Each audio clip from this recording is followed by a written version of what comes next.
안녕하세요. 훈조영농원입니다.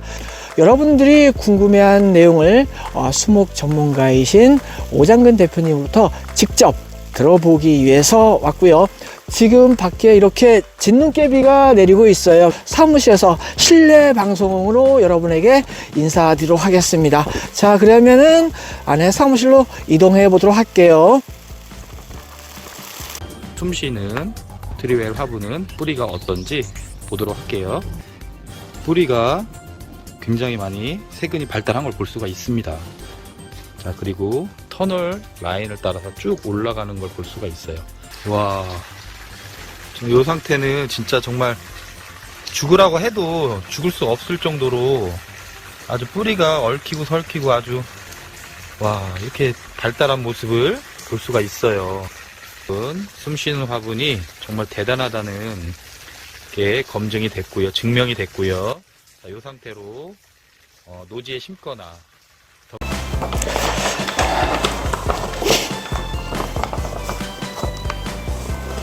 자, 이렇게 이제 밖에 비가 와서 사무실에 들어와 있습니다. 제 옆에는 예림팜 오장근 대표님이 나와 계시네요. 제 시청자분들한테 한번 인사 한번 나눠주시죠. 네, 안녕하세요. 예림팜 대표 오장근입니다. 제가 7월 달에 그때 삼복더위였었죠. 그때 땀을 뻘뻘 흘리면서 아주 열정적으로 촬영했던 기억이 있습니다. 예. 지금 이제 또 계절이 바뀌어서 또 겨울이 왔네요. 네. 요즘 어떻게 지내시나요? 그 이후로 삽목도 하고요. 가을 삽목. 그리고 올해 이제 해가 지나서 올해 작업할 거 그리고 준비하고 지금 지냈습니다. 네. 방송이 나간 다음에 네. 문의 혹시 없었나요? 예, 너무 많이 왔어요. 많이 되게 덕분에 바쁜 한 해였던 것 같아요. 예, 그래요. 고맙습니다. 제가 여기 온 이유는 구독자분들 또 시청자분들이 궁금해하신 내용들이 너무 많아요. 그래서 그걸 제가 오 대표님한테 다 물어볼 수는 없고 몇 가지 추려서 질문을 드릴까 합니다. 자, 그 중에서 가장 많이 질문하신 내용이 이거예요. 요즘에 블로그라든가 유튜브라든가 이런 데서 월동하기 위해서 겨울이 오기 전에 화분에 물을 충분히 얼리라고 하는데 자세하게 좀 말씀해 주시죠. 네. 그 중에서 이제 그 가장 중요한 게 그 첫 번째 이유는 그 화분을 꽝꽝 얼리면서 화분 속에 이제 토양 온도를 떨어뜨리는 것을 조금이나마 방지하려고 하는 거거든요. 네. 예를 들면 우리가 한여름에 그 날씨가 되게 더울 때 마당에 물을 뿌리잖아요. 그러면 그렇죠. 이제 그게 기화하면서 그리고 시원해지는데 반대로 겨울에는 물을 얼리면 온도를 방출해서 따뜻해집니다. 그래서 화분에 물을 넣어서 꽝꽝 얼릴 경우에 마치 이글루에 물 뿌리면 이글루 안이 따뜻해지는 것처럼 이 화분도 따뜻해지거든요. 그래서 온도가 낮아져서 뿌리가 그 어떤 스트레스, 그러니까 뭐냐면 동해에 있는 것을 조금이라도 방지해 줄 수 있는 방법의 하나죠. 그래서 이제 겨울이 올 때는 꽝꽝 얼리는 게 오히려 이게 나무를 위해서 좋다. 그렇죠. 설명을 해 주셨는데 또 다른 이유는 없을까요? 두 번째 이유라고 한다고 하면 그게 토양 내에 그 토양 공극을 없애주는 거거든요. 토양 공극이요? 우리가 이제 일반적으로 가장 좋은 토양이 때알 구조화된 토양을 하잖아요. 일정한 공극을 통해서 수분도 들어가고 가스 교환, 그러니까 나쁜 유해가스가 배출되기도 하고 또 산소가 공급되는 그런 공간이 있는 그 때알 구조의 토양을 잘 되는 토양을 완벽한 토양을 할 수 있는데 오히려 겨울에 토양이 건조할 경우에 그 공극 안에 수분은 없고 물은 없고 기체만 있다 한다고 하면 그런 구조가 된다면 기체 이동만 자유롭게 되잖아요. 그렇게 되면 차가운 건조한 공기가 들어와서 그 뿌리의 생육을 방해한다든지 아니면 건조 피해를 유발할 수 있어요. 그러면 그게 심해지면 이제 나무가 고살 수도 있죠. 세 번째 질문 드릴게요. 겨울철 화분뿐만 아니라 노지에서도 토양 내 수분이 부족하면 안 되겠죠? 네, 맞아요. 컴퓨터에 지금 자료 사진이 올라와 있는데요. 이것은 이제 나무사랑연구의 사진입니다. 이것을 보면서 대표님이 좀 자세히 설명해 주시면 좋겠습니다.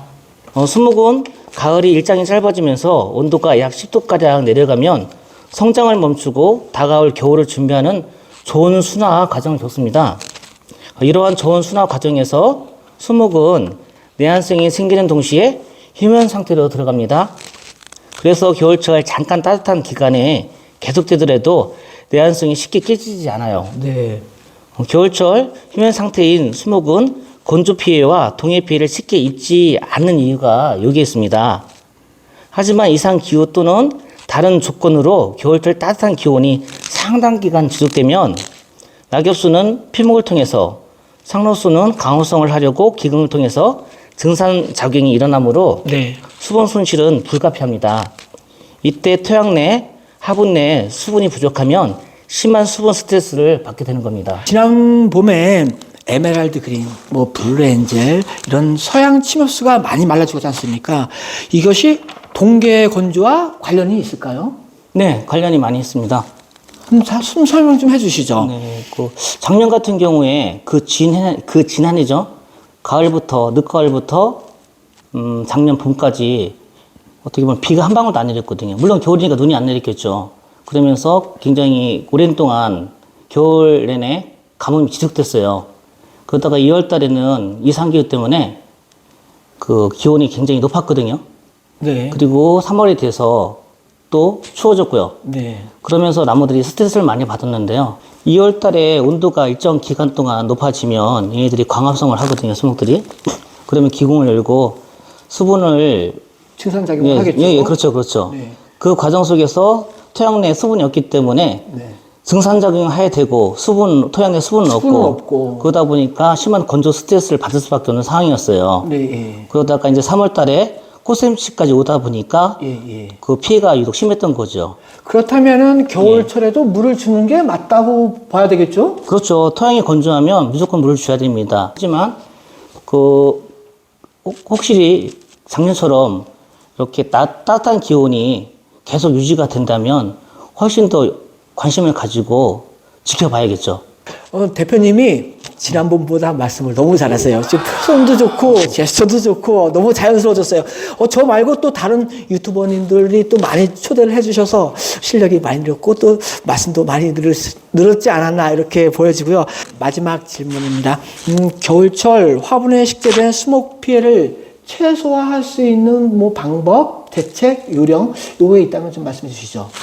좀 전에 설명을 드렸듯이 화분을 그 겨울이 되기 전에 충분히 관수 작업을 해서 네. 꽝꽝 얼리는 게 중요하고요. 네. 그리고 이제 겨울의 특성상 우리나라는 되게 건조한 차가운 바람이 많이 불잖아요. 되게 네. 북서풍이. 그때 그 차갑고 건조한 바람을 막아주기 위한 막을 설치해 주는 것이 네. 굉장히 큰 도움이 됩니다. 대표님 제가 아까 농원을 이렇게 오다 보니까는 둘레를 방풍막으로 쭉 쳐놓은 걸 제가 봤습니다. 그런 이유 때문에 하신 겁니까? 네, 맞아요. 근데 그게 한쪽은 해놓고 한쪽 안 했거든요. 네. 저도 어느 정도 효과가 있는지 되게 궁금했어요. 그래서 모니터링 하는 차원에서 한쪽은 하고 한쪽 안 해봤는데. 예. 그러면 지금 나가서 한번 그것을 확인해 볼까요? 자, 이렇게 이제 동해 예방 효과에 대한 것을 비교하면서 대표님께서 말씀해 주셨습니다. 저는 여기 와서 또 이렇게 배워가고 여러분들의 궁금증을 해소시킨 좋은 시간이 아니었나 생각되는데요. 여러분에게 자주 이러한 시간과 컨텐츠를 계속해서 보내도록 하겠습니다. 이상 예린팜에서 훈조경농원 농원지기 학훈아빠였습니다. 오늘도 끝까지 시청해 주셔서 대단히 감사합니다.